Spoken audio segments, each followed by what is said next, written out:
बचपन से मैंने देखा महिलाओं के साथ, धार्मिक अल्पसंख्यकों के साथ, लोअर कास्ट के साथ किस तरह का भेदभाव होता रहा, किस तरह की हिंसा होती रही। और जब मैं एक स्कूल में पढ़ने वाली बच्ची थी तब हमेशा ये सोचती थी कि इन लोगों की तकलीफ़ों को कब कौन आवाज़ देगा, इन लोगों की बात आखिर कब सुनी जाएगी। मेरे परिवार में कोई भी पत्रकार नहीं है, ज़्यादातर डॉक्टर्स हैं, इंजीनियर्स हैं और बिज़नेस में हैं। मेरे पिता भी बिज़नेस में होते थे। जब मैंने उनसे कहा कि मैं पत्रकारिता करना चाहती हूँ तो उन्होंने कहा वो सब तो ठीक है, लेकिन तुम्हारा रोज़गार क्या होगा। क्योंकि सोचिए अब से 20-22 साल पहले पत्रकारिता को बहुत गंभीरता से भी नहीं लिया जाता था, खासकर छोटे शहरों में। तो फिर जब मैंने उनसे दोबारा इंसिस्ट किया कि मैं करना चाहती हूँ तो उन्होंने कहा कि हम अखबार निकाल देंगे, यानी उन्हें लगा कि शायद मेरा कोई ये शौक़ है। तो मैं लेकिन हमेशा ये समझती थी कि जब मुझे ये नहीं पता था कि पत्रकारिता क्या होती है, तब भी मैं ये समझती थी कि जो कमज़ोर लोग हैं उनकी आवाज़ को राष्ट्रीय पटल पर पहुंचाना बहुत ज़रूरी है। जब मैं यहाँ आई, मेरा भाग्य ये रहा कि मुझे अच्छे न्यूज़ संस्थानों के साथ काम करने का मौका मिला। और हर जगह ज़्यादातर मैंने ये देखा कि कोशिश ये की हमेशा कि मैं हाशिए के समुदाय के लोगों की आवाज़ उठाती रहूं। लेकिन ये मेरा सफ़र चलता रहा, मेरी ये कोशिश ज़रूर रही, लेकिन कामयाब नहीं हुई जब तक कि मैं द वायर में नहीं आई। 2017 में द वायर से मेरा सफ़र शुरू हुआ और यहाँ जो पहला कार्यक्रम मैंने किया, उस पूरे कार्यक्रम की जो पूरी भूमिका थी वही हाशिए के समुदायों से जुड़ी हुई थी। अब हो सकता है यहाँ पे कुछ छात्र बैठे हैं, समझ ना पा रहे हों कि हाशिए का समुदाय क्या होता है। देखिए, वैसे तो भारत 135-140 करोड़ लोगों का देश है, लेकिन हाशिए का समुदाय जब मैं कह रही हूँ तो मेरे कहने का जो मतलब है वो लोग जो कि सामाजिक रूप से, आर्थिक और राजनीतिक रूप से जो हमारी सत्ता है और जो हमारे राष्ट्रीय स्रोत हैं, जो नेशनल रिसोर्सेज हैं, उनसे जानबूझकर या फिर इत्तेफाक से दूर रहे। वो लोग जिनके ऊपर जो ट्रेडिशनली, पारंपरिक रूप से जिनके पास संसाधन नहीं थे। अब उसमें क्या क्या वजह हो सकती हैं कि क्यों नहीं थे। कभी उनकी जाति एक उसमें वजह रही, कभी उनका धर्म उसमें वजह रहा, कभी उनका लिंग उसमें एक वजह रहा, कभी उनके जो गांव वाले थे वो शहरीकरण जब हुआ, आधुनिकीकरण जब हुआ, जब ग्लोबलाइजेशन हुआ, तो ये तमाम लोग हाशिए पर चले गए। तो जब मैं हाशिए के समुदायों की बात करती हूँ तो मैं तमाम उन समूहों की बात कर रही हूँ जो इन तमाम वजहों से, और आर्थिक वजह भी, जैसे हमारे मजदूर हैं, हमारे किसान हैं, दलित हैं, आदिवासी हैं, लोअर कास्ट ग्रुप्स हैं, मुसलमान हैं, ईसाई हैं, महिलाएं हैं। बल्कि मैं कहूँगी, और पता नहीं कितने लोगों को ये बात पसंद आए, कि पिछले 8-10 साल में तो हमारे युवा जो हैं वो भी हाशिए पर फेंक दिए गए हैं। हमारे युवाओं के पास आज शिक्षा की बहुत कमी है, रोज़गार की कमी है, जो राष्ट्रीय विमर्श है, जो नेशनल डिस्कोर्स है, उससे हमारे युवा और युवाओं की जो ज़रूरतें हैं, उनके सपने, उनकी जो आकांक्षाएं हैं, उनको राष्ट्रीय पटल और राष्ट्रीय चर्चा, राष्ट्रीय विमर्श से दूर फेंक दिया गया है। तो मैं तो कहूँगी कि जो नए हाशिए का समुदाय है वो हमारा युवा है, जो यहाँ बैठे हुए बहुत सारे लोग हैं। अब देखिए, आपकी कितने लोगों को प्राइवेट कॉलेजेस और यूनिवर्सिटीज़ में पढ़ने का मौका मिलता है, कितने ऐसे लोग हैं जो प्रोफेशनल कोर्स करना चाहते हैं और उनको वो मौका मिलता है। उनमें से वो बहुत सारे लोग जिनको ये मौका मिल जाता है कि वो पढ़ लिख गए, उसके बावजूद उन्हें नौकरी नहीं मिलती। तो जब मैं ये कह रही हूँ कि हाशिए के समुदाय के लोग, तो मैं इन तमाम लोगों की बात कर रही हूँ कि वो प्रभु वर्ग, वो सत्ता वर्ग जिसके पास पारंपरिक रूप से धन, बल, सत्ता, राजनीति, अर्थ, इस सब की ताकत रही, उसके अलावा जितने लोग हैं वो हाशिए के समुदाय हैं। तो यानी कि समझ लीजिए, आपकी लगभग भारत का 80% हिस्से की मैं बात कर रही हूँ, यानी भारत के बहुसंख्यक की मैं बात कर रही हूँ। बहुसंख्या भारत की हाशिए पे चली गई है, और जो एक छोटा सा एक तबका है उसने, यानी 5% लोगों ने 95% जो हमारे भारत के जो तमाम स्रोत हैं, जो रिसोर्सेज हैं, जो संसाधन हैं, उस पर अपना कब्जा किया हुआ है। तो जब मैं वायर में आई तो सबसे पहले इस कार्यक्रम की संकल्पना तैयार हुई कि उसका नाम रखा गया हम भी भारत। अब आप सोचेंगे ये क्या नाम हुआ। जब विनोदवा जी जिंदा थे तो उन्होंने कहा आप इसका नाम रखिए हम ही भारत, यानी हम असर्ट कर रहे हैं अपने आप को कि एक वो भारत जो आप हमसे छीन लेना चाहते हैं, हम ही वो भारत हैं। लेकिन फिर इस पे काफ़ी चर्चा हुई। एक बार ये तय भी हुआ कि शायद इसका नाम हम ही भारत भी रख दें, लेकिन फिर भी ये तय हुआ कि हम भी भारत रखेंगे। कि हम ये कहने की कोशिश कर रहे हैं कि तमाम जो 80-85% लोग हैं, इनको आप हाशिए पे फेंक रहे हैं। हम ये कह रहे हैं कि हम भी भारत का हिस्सा हैं, हम भी वो लोग हैं।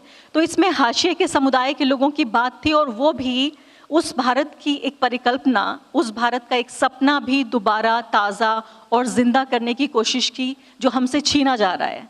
यानी वो भारत जो सबका है, वो भारत जो सिर्फ एक धर्म का नहीं है, एक भाषा बोलने वाले लोगों का नहीं है, एक तरह के कपड़े पहनने वाले लोगों का नहीं है, बल्कि एक ऐसा रंग बिरंगा फूलों का गुलदस्ता, एक ऐसा फूलों का गुलदस्ता जिसमें हर फूल की खुशबू अलग है, उसका कलर भी अलग है। एक ऐसा गुलदस्ता, ऐसा नहीं होगा कि इसमें सिर्फ हरे रंग के या सफ़ेद रंग के या भगवा रंग के ही फूल खिलेंगे और उन्हीं से गुलदस्ता बनाया जाएगा। हाँ, तो फिर इसलिए हमने उसका नाम रखा हम भी भारत, क्योंकि हम ये चाहते थे कि हम असर्ट करें। अब इससे पहले कि मैं इस सवाल के जवाब पे आऊँ, इस सेशन का नाम है कि क्या डिजिटल मीडिया बेआवाज़ लोगों की आवाज़ बन पाया है? आप लोगों का क्या जवाब है? आपको लगता है कि बन पाया है? डिजिटल मीडिया में जो हमें करना था पार्शली, मैं भी शायद इस बात से सहमत होंगी कि हम करना चाहते हैं, लेकिन क्या हम कर पा रहे हैं? तो पहले हमें मीडिया की एक राष्ट्रीय तस्वीर देखनी होगी, क्योंकि देखिए, जब हम अपनी ताकत को पहचानते हैं, और मैं आपको यहाँ साबित करूँगी कि डिजिटल मीडिया ने पिछले 8 साल में, क्योंकि बहुत सारे लोग समझते हैं कि भारत का एक नया इतिहास लिखा गया 2014 के बाद, मैं भी समझती हूँ कि एक इतिहास लिखने की कोशिश ज़रूर हो रही है, लेकिन पिछले 8 साल को मैं एक बड़ा मील का पत्थर ज़रूर मानती हूँ कि पिछले 8 साल में इतनी चीज़ें बदली हैं। इसीलिए मैं 8 साल को एक तरह की एक कालखंड के तौर पर मैं देखने की कोशिश कर रही हूँ कि 8 साल में मैं यहाँ साबित करूँगी कि कैसे डिजिटल मीडिया ने बेआवाज़ लोगों को आवाज़ दी। लेकिन आपसे पार्शियली इस बात से सहमत हूँ कि हाँ, वो हम नहीं कर पाए या कर पा रहे हैं, या मैं कहूँगी we are a work in progress.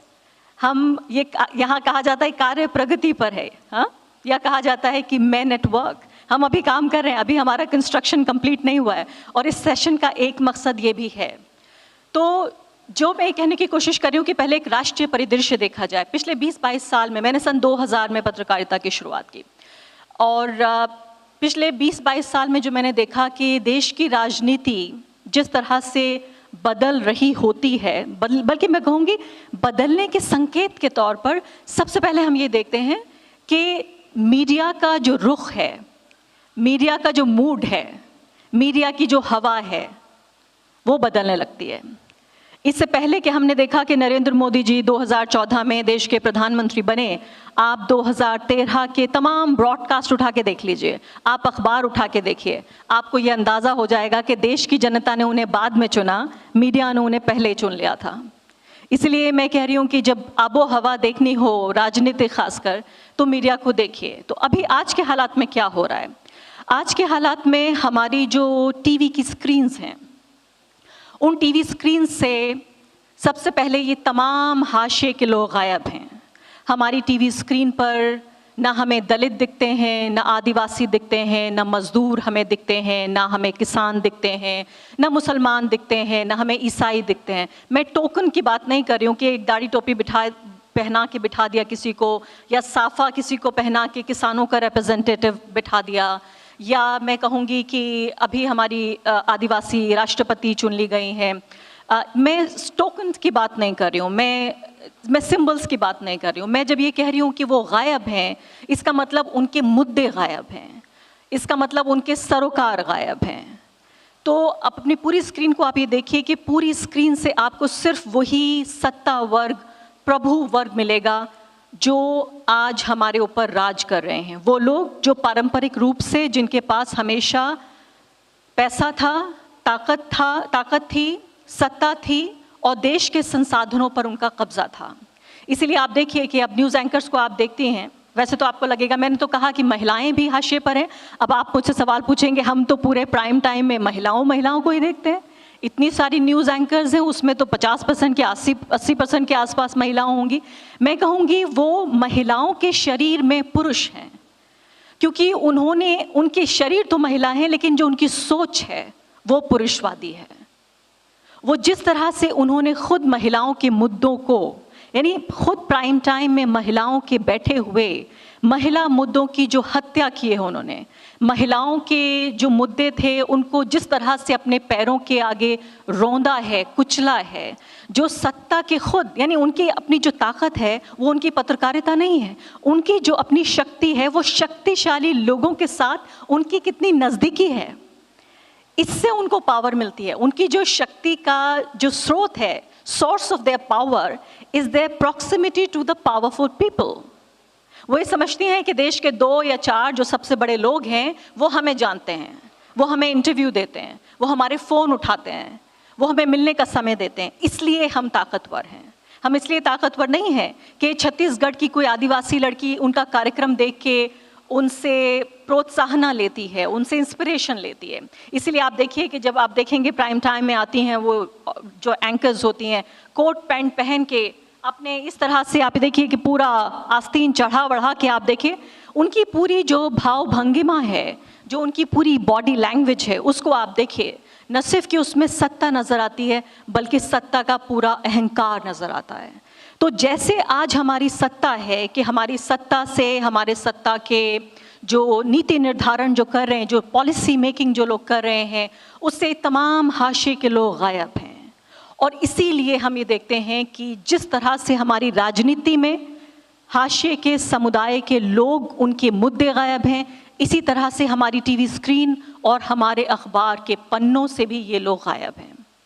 ये आज की तस्वीर है कि इन लोगों के लिए नहीं, इन लोगों के खिलाफ राजनीति हो रही है, इन लोगों के खिलाफ पत्रकारिता हो रही है, किसानों के खिलाफ पत्रकारिता, मजदूरों के खिलाफ पत्रकारिता। आपने देखा कोविड के दौर में जिस तरह से मजदूर जब जा रहे थे, कैसे उन मजदूरों को विलन बनाया गया, कैसे किसान जो अपने अस्तित्व के सवाल पर आंदोलन कर रहे थे, कहा गया कि ये राष्ट्रद्रोही लोग हैं, ये ISI से प्रायोजित हैं, इनको विदेशी पैसा आ रहा है, ये देश की सरकार को उखाड़ के फेंकना चाहते हैं। सिर्फ ये एक व्यक्ति, एक प्रधानमंत्री और जो मंत्री हैं उनका विरोध कर रहे हैं। तो किस तरह से इन लोगों के लिए नहीं बल्कि इनके खिलाफ। अब मैं सवाल पे आ जाती हूँ कि क्या जो काम गलत कर रहा है बिग मीडिया, क्या जो ऑल्टरनेट मीडिया है, बल्कि मुझे इस बात से बहुत आपत्ति है कि क्यों डिजिटल मीडिया को ऑल्टरनेट मीडिया कहा जाए। अभी मैंने आपसे कहा कि जब मैं हाशिए के समुदाय के लोगों का जिक्र कर रही हूँ तो मैं कह रही हूँ कि 80% से ज़्यादा लोग हाशिए के समुदाय हैं। और अगर मैं ये कह रही हूँ कि डिजिटल मीडिया इन लोगों का प्रतिनिधित्व करता है, ये 80% से ज़्यादा जो लोग हैं, तो फिर ऑल्टरनेट मीडिया क्यों हुआ? तो वैकल्पिक मीडिया हम हुए या वैकल्पिक मीडिया वो हुआ? हम जो डिजिटल मीडिया है, जो 80% से ज़्यादा जो लोग हैं उनके मुद्दों को दर्शाता है, दिखाता है, उनका प्रतिनिधित्व करता है, तो मैं कहती हूँ कि आज से हम डिजिटल मीडिया को मुख्य धारा की मीडिया, मेन स्ट्रीम मीडिया कहना शुरू करें। आप सहमत हैं आप लोग इस बात से? आप बताइए कि जो मुख्य, यानी मैं कह रही हूँ 80% से ज़्यादा जनता को जो रिप्रेजेंट कर रहा है, अगर वो वैकल्पिक है और जो 10-15% लोगों को लेके बैठा है, वो भी वो प्रभु वर्ग जिसको हमारी आवाज़ की कोई ज़रूरत नहीं है, अगर देश में एक भी पत्रकार ना हो तब भी उन्हें कोई फ़र्क नहीं पड़ेगा। क्योंकि ये जो पूरी लड़ाई है ये है कि जो सत्ता वर्ग है उसके पास जो पैसा, ताकत है, उसका कैसे बराबरी से इक्वल डिस्ट्रीब्यूशन कैसे किया जाए ताकि सबके पास बराबरी से, या कहें कि जितनी भी एक रिलेटिव बराबरी आ सकती है, उतने अवसर हों और उतने स्रोत हों। अब मैं यहाँ बताना चाहती हूँ आपको मैं क्यों समझती हूँ कि काफ़ी हद तक जो डिजिटल मीडिया है वो कामयाब हुआ है, वो अपने मकसद में कामयाब हुआ है। आपने देखा कि 2019 में जब नरेंद्र मोदी पहले से भी ज़्यादा तादाद के साथ, पहले से भी ज़्यादा ताकत के साथ जब वो प्रधानमंत्री बन के आए, तो उसके बाद उन्होंने सत्ता के अहंकार में किस तरह से एक के बाद एक इस तरह के कानून पास किए, इस तरह की नीतियां बनाई, इस तरह की राजनीति अपनाई, जिससे तमाम जो हाशिए के लोग थे वो और ज़्यादा हाशिए पे चले गए। क्योंकि जब मैं आपसे हाशिए का जिक्र कर रही थी तो उसमें एक क्षेत्रीय हाशिया भी है, यानी नॉर्थ ईस्ट और कश्मीर का भी हमें जिक्र करना होगा, जिनके मुद्दे कभी भी जो मुख्य धारा का हिस्सा हैं वो नहीं बनते। उन्होंने 3 तलाक कानून से शुरुआत की, सबसे पहले हफ्ते में 2019 में जब उन्होंने सत्ता संभाली। इसके बाद हमने देखा कि उन्होंने 3 तलाक के बाद फिर कश्मीर से उन्होंने आर्टिकल 370 को किस तरह से हटाया। फिर हमने देखा कि किस तरीके से CAA कानून बनाया गया। फिर हमने देखा कि किस तरीके से जो किसानों के लिए जो कानून था, जो कहा गया कि किसानों के लिए कानून है और किसानों के खिलाफ कानून था, वो बनाया गया। यानी एक के बाद एक जिन समुदायों का मैंने आपसे जिक्र किया, उनके खिलाफ नीतियाँ और राजनीति और कानून पास किए गए। अब इसमें डिजिटल मीडिया का क्या रोल था? जो बिग मीडिया था वो कह रहा था कि भाई बहुत अच्छी बात है, आर्टिकल 370 हटा लिया गया, अब कश्मीर पहले से कहीं ज़्यादा भारत का हिस्सा बन गया है, कश्मीर का वाकई इंटीग्रेशन हो गया है, अब पूरी तरीके से भारत में मिल गया है। किसानों के लिए उन्होंने कहा बहुत अच्छा कानून है, किसानों की भलाई के लिए है। CAA के लिए उन्होंने कहा कि ये भी बहुत अच्छा कानून है, इसमें किसी की नागरिकता को कोई खतरा नहीं है, हम सिर्फ जो दूसरे देशों में बसे हुए अल्पसंख्यक हैं सिर्फ उनको हम बसाने की बात कर रहे हैं। यानी अगर सिर्फ बिग मीडिया होता, अगर सिर्फ ये तथाकथित मुख्य धारा का मीडिया होता, तो किसानों को किसान जो कानून, कृषि कानून बनाए गए थे वो बहुत अच्छे लगते। जो लोग CAA के प्रोटेस्टर्स आए उनको ये कानून बहुत अच्छा लगता। CAA कश्मीर में जश्न मना रहे होते, वहाँ पूरी तरीके से सिक्योरिटी और कम्युनिकेशन का लॉकडाउन करके पूरे एक राज्य को जेल में नहीं बदलना पड़ता अगर ये उनकी भलाई के लिए होता। तो अगर मुख्य धारा का मीडिया होता तो वो ये कहता कि हाँ, ये जहर ही तुम्हारे लिए बहुत अच्छा है, इसे खा के तुम्हें नया जीवन मिलेगा, इसे खा के तुम्हें मौत नहीं आएगी। लेकिन चूंकि भारत में डिजिटल मीडिया भी था, हमने अपनी ये जिम्मेदारी निभाई। हमने ये बताया कि CAA का कानून क्यों गलत है, क्यों ख़राब है, क्यों उसके कौन से एस्पेक्ट्स हैं जो गलत हैं। हमने बताया कि क्यों किसानों के लिए जो कानून बनाया जा रहा है वो दरअसल कॉरपोरेट्स की, बड़ी बड़ी कंपनियों के रहमो करम पर किसानों को ला देगा। हमने ये बताया कि क्यों ये कानून गलत है, क्यों जो मजदूर विरोधी, किसान विरोधी, अल्पसंख्यक विरोधी ये जो कानून बनाए गए हैं, डिजिटल मीडिया ने अपनी जिम्मेदारी निभाई। इसमें मैं आपको कुछ उदाहरण देना चाहती हूँ कि कैसे ये जो 2 बड़े आंदोलन हुए, किसानों से जुड़ा हुआ आंदोलन और दूसरे CAA। जब आंदोलन होते हैं तो अक्सर लोग ये सवाल पूछते हैं कि आंदोलन का मतलब ये हुआ कि जिस मकसद से कोई आंदोलन शुरू किया गया, अगर वो मकसद पूरा हुआ तो वो आंदोलन कामयाब है, वरना वो नाकाम है। तो कहा यह जाएगा कि जो किसानों का आंदोलन था वो कामयाब था और CAA के जो प्रदर्शनकारी थे, जिनमें बहुत सारे अभी जेल में भी हैं, वो नाकाम रहा। मैं यहाँ कहना चाहती हूँ कि कोई भी जो जन आंदोलन होता है वो कभी भी नाकाम नहीं होता, और मैं यहाँ अगले 1-2 मिनटों में आपको बताना चाहती हूँ क्यों। कोई भी, पहली बात, आंदोलन इसलिए नाकाम नहीं होता क्यों कोई भी अनैतिक जो चीज़ है, जो इमोरलिटी है, उसका विरोध किया जाता है चूँकि वे इमोरल है। इसलिए नहीं क्योंकि आज ये लिख के हमें दिया जाएगा कि आज से अगर CAA का विरोध शुरू करेंगे तो आने वाले 30 दिनों के बाद ये कानून वापस हो जाएगा, इसलिए आंदोलन नहीं किया जाता। आंदोलन इसलिए किया जाता है क्योंकि जो चीज़ अनैतिक है उसका विरोध ज़रूरी है, इसलिए विरोध किया जाता है। इस शर्त के साथ नहीं, इस गारंटी के साथ नहीं कि ये आंदोलन कामयाब होगा। आप आज़ादी का आंदोलन याद रखिए, आप हमारी आज़ादी की पहली जंग को भी याद रखिए और देखिए कि कितने साल हमने आज़ादी की जंग लड़ी, तब जाके हमें आज़ादी मिली। अगर हमारे आज़ादी के जो फ्रीडम फाइटर्स थे उन्हें इस बात का कोई अंदाज़ा नहीं था कि 5 साल, 10 साल, 20 साल या 50 साल में या कभी भी हमारा देश आज़ाद होगा। इसलिए मैं कह रही हूँ कि अनैतिकता का जो मुकाबला करना है वो ज़रूरी है, उसका विरोध ज़रूरी है। अब CAA में देखिए आप, वो लड़कियाँ जिनको कि अपने घरों से निकलने की इजाज़त नहीं थी, वो लड़कियाँ जिन्होंने घर की दहलीज़ कभी पार नहीं की थी, मैंने खुद अपनी आँखों के सामने देखा कि 24 घंटे के अंदर वो लड़कियां अपने घर के किचन से प्रोटेस्ट की साइट पर आकर कैमरों के सामने राष्ट्रीय राजनीति, अर्थशास्त्र, समाजशास्त्र और अंतर्राष्ट्रीय मुद्दों पर भाषण दे रही थी। वो कैमरों का सामना कर रही थी, बल्कि मैं इस शब्द का इस्तेमाल करना चाहती हूँ, वो कैमरों का मुकाबला कर रही थी, क्योंकि जो कैमरे वाले वहाँ पहुँचे थे वो उनके बयान लेने नहीं पहुँचे थे, वो गिद्धों की तरह पहुँचे थे, वहाँ शिकार करने पहुँचे थे कि कैसे उन्हें कोई विवादित बयान मिल जाए, कोई ऐसी बात उन्हें मिल जाए जिसको वो राष्ट्रीय स्तर पर दिखाकर और वो ये कह सकें कि देखिए ये देशद्रोही लोग हैं। तो मैं ये कहती हूँ कि सीए आंदोलन ने जो मुस्लिम लड़कियां थीं उनकी पूरी एक पीढ़ी को एक नए सिरे से उन्हें इस तरह से बदल दिया कि उन्हें वापस भेजना मुश्किल होगा। अब वो लड़कियां जो अपने किचन से प्रोटेस्ट साइट पर आ गई हैं, वो वापस किचन में जाके खाना नहीं पकाएंगी। वो पूरी की पूरी एक पीढ़ी बदली जा चुकी है। उस पीढ़ी को पूरे तरीके से अंदाज़ा है कि उसके अधिकार क्या हैं, उसको अंदाज़ा है कि उसकी आज़ादी के मायने क्या हैं, उसे पता है कि देश में किस तरह से राजनीतिक, सामाजिक, आर्थिक माहौल हो रहा है। इसी तरह की चीज़ मैं कहना चाहती हूँ किसानों के बारे में, कि किसानों ने किस तरह से, वो लोग जिन्होंने खेती बाड़ी से आगे किसी चीज़ की परवाह नहीं की।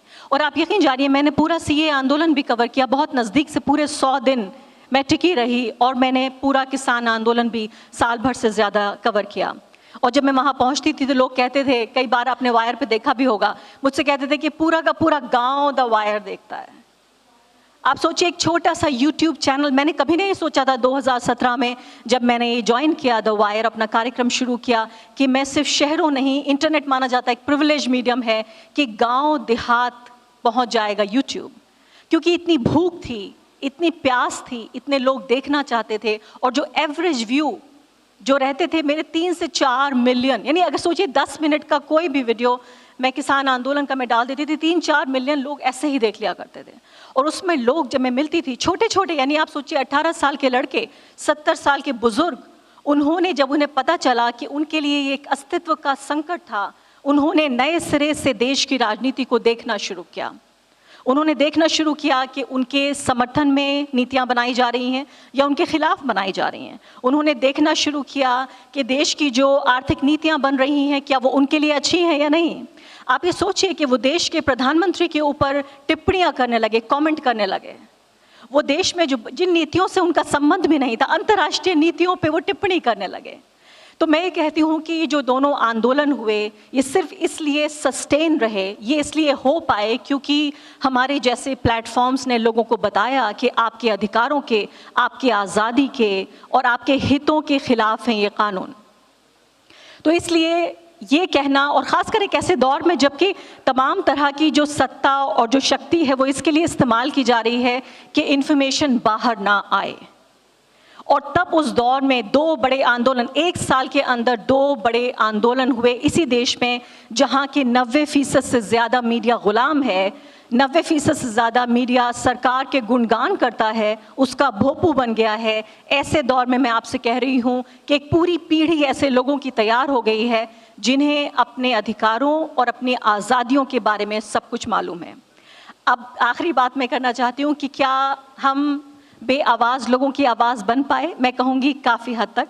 मुझे खुशी है, मैं अपनी पीठ ठोक सकती हूँ कि इतने कम संसाधनों के बावजूद हम हज़ारों करोड़ के जो कारोबार चल रहे हैं, जिनके साथ हर तरह का, यानी उनके साथ कॉरपोरेट पावर है, उनके साथ गवर्नमेंट का पूरा सपोर्ट है क्योंकि उन्हीं का एजेंडा वो चलाते हैं, उनके साथ हर तरह की सत्ता लगी हुई है, धन, बल और राजनीति की सत्ता। उसके बावजूद अगर हमारा छोटा सा प्लेटफॉर्म या हमारे जैसे छोटे प्लेटफॉर्म्स इन 2 बड़े आंदोलनों को, जिनको मुझे लगता है कि जिन्होंने भारतीय जो लोकतंत्र है उनको नए सिरे से जिंदा किया, उन्होंने एक नई जिंदगी दी भारतीय लोकतंत्र को, इन दोनों आंदोलनों ने।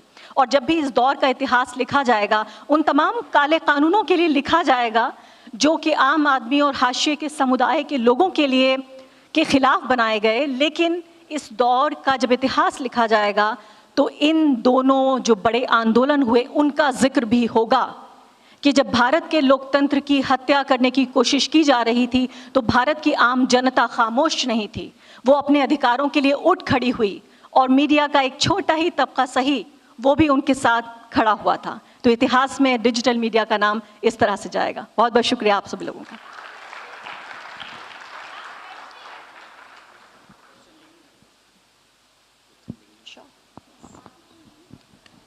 हेलो, हम लोग 3 सवाल लेंगे सिर्फ, क्योंकि समय की थोड़ी सी कमी है।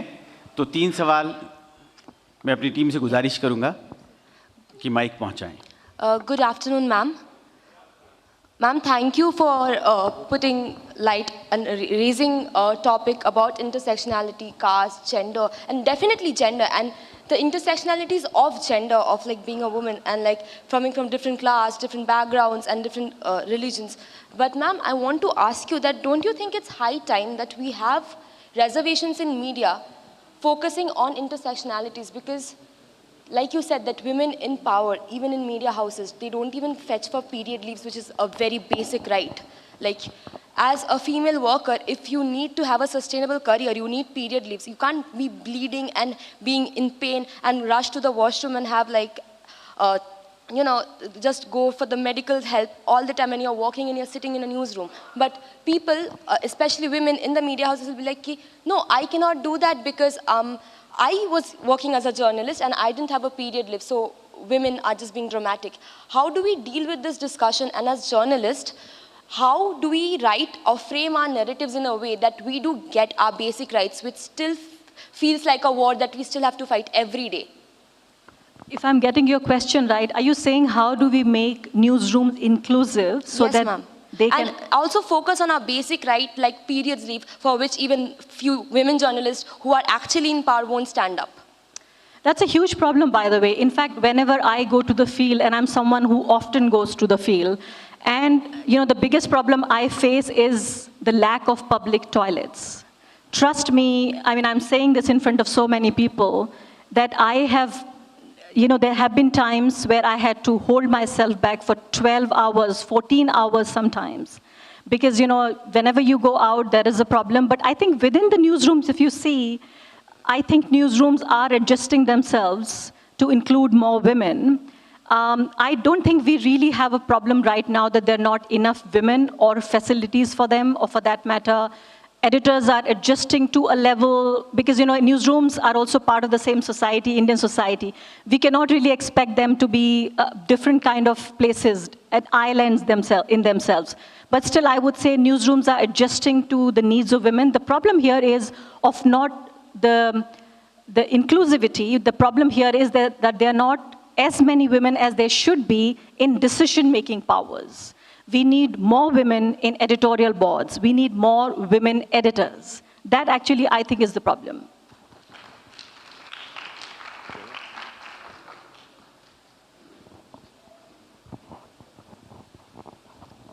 खमागणी मैम, मैं रुचिका जैन उदयपुर राजस्थान से, और मेरा प्रश्न ये है कि जिस तरह से टीवी मीडिया एक टाइम पर कॉम्पीट होता था, वहाँ पर एक कंपटीशन चलता था बहुत बड़े लेवल पे, वो एक ज़माने की बात है। आज टीवी मीडिया, आप जैसा कि आपने कहा कि 80% जनता अब डिजिटल पे शिफ्ट हो गई है, तो मेरा प्रश्न है कि क्या डिजिटल मीडिया में जिस तरह से कंपटीशन और जिस तरह से फेक न्यूज़ बढ़ रही है, तो कुछ ट्रस्टवर्दी मीडिया से जिस पे विश्वास किया जा सकता है, लेकिन फिर भी ज़्यादातर मीडियम वो है जो फेक न्यूज़ प्रोड्यूस करते हैं। और जनता हमारी भारत की थोड़ी भोली जनता है, पहले ब्रिटिशरों ने राज किया और अब डिजिटल मीडिया के नाम पर बहुत फेक जर्नलिज्म भी चल रहा है। उससे कैसे हम बच सकते हैं, या फिर हम क्योंकि अब पत्रकारिता में आए हैं तो हम इससे किस तरह से लोगों को यकीन दिला सके कि जो हम स्टोरीज कर रहे हैं वो सच्चाई है, क्योंकि सच्चाई देखना सब पसंद नहीं करते, सबको मिर्च मसाला आज भी चाहिए, चाहे वो डिजिटल मीडिया हो या टीवी मीडिया हो या न्यूज़पेपर हो या कुछ भी हो। Thank you so much. अच्छा सवाल है आपका, लेकिन मेरी फिक्र ये नहीं है कि डिजिटल मीडिया में खासकर फेक न्यूज़ बढ़ रही है। मुझे लगता है कि फेक न्यूज़ इन जनरल बढ़ रही है, बल्कि फेक न्यूज़ के आगे हम बढ़ गए हैं। वैकल्पिक तथ्यों का दौर है, ऑल्टरनेट फैक्ट्स, जिसमें लोगों के दिमाग को रिग किया जा रहा है इस तरीके से कि उनको एक अलग तरह का इतिहास, एक अलग तरह के तथ्य, एक अलग तरह की विचारधारा के लिए तैयार किया जा रहा है। और ये सब कुछ क्योंकि सच की बुनियाद पे नहीं हो सकता। इतिहास में कुछ चीज़ें अच्छी होती हैं, कुछ बुरी होती हैं। जो बुरी लगती हैं, ऐसा नहीं हो सकता कि आप उन्हें ना पढ़ें। और जो अच्छी लगती हैं वही आप उन्हें पढ़ें, लेकिन एक अलग तरीके का इतिहास, एक अलग तरीके का वर्तमान भी बताने की कोशिश हो रही है। तो मुझे लगता है कि जो फेक न्यूज़ की समस्या है वो सिर्फ डिजिटल मीडिया की नहीं है। आपकी बात में थोड़ा सा वजन इसलिए है क्योंकि डिजिटल में ये ज़्यादा आसान हो जाता है, क्योंकि आप बिना लाइसेंस के एक यूट्यूब चैनल शुरुआत कर सकते हैं, लेकिन इतना ही आसान है उस फेक न्यूज़ को रिपोर्ट करना, बजाय इसके कि अगर टीवी पे आप फेक न्यूज़ देखते हैं तो आप किस किस दर भटकेंगे ये बताने के लिए कि आपने फलां बड़े चैनल पर फेक न्यूज़ देखी थी। कम से कम आपके पास ये चारा तो है कि आप अगर यूट्यूब पे देख रहे हैं, फेसबुक पे देख रही हैं, आप ट्विटर पे देख रही हैं, आप कम से कम रिपोर्ट कर सकती हैं इसको। लेकिन बहुत मुश्किल है कि अगर जो ये अपना तथाकथित मुख्य धारा का मीडिया है इसको रिपोर्ट करने कहाँ जाएं, और ख़ासकर जो ये वैकल्पिक तथ्य, अगर वो लोग जो सत्ता में बैठे हुए हैं अगर उन्हें सूट कर रहे हैं, उनके हितों को साधने के लिए एक अलग तरह का एक अलग यूनिवर्स बनाया जा रहा है जिसका सच्चाई से दूर दूर तक लेना देना नहीं है, वो मेरी फ़िक्र की ज़्यादा वजह है, क्योंकि वो ज़्यादा लोगों तक पहुँच रहा है और उसको ताकतवर लोगों का समर्थन है।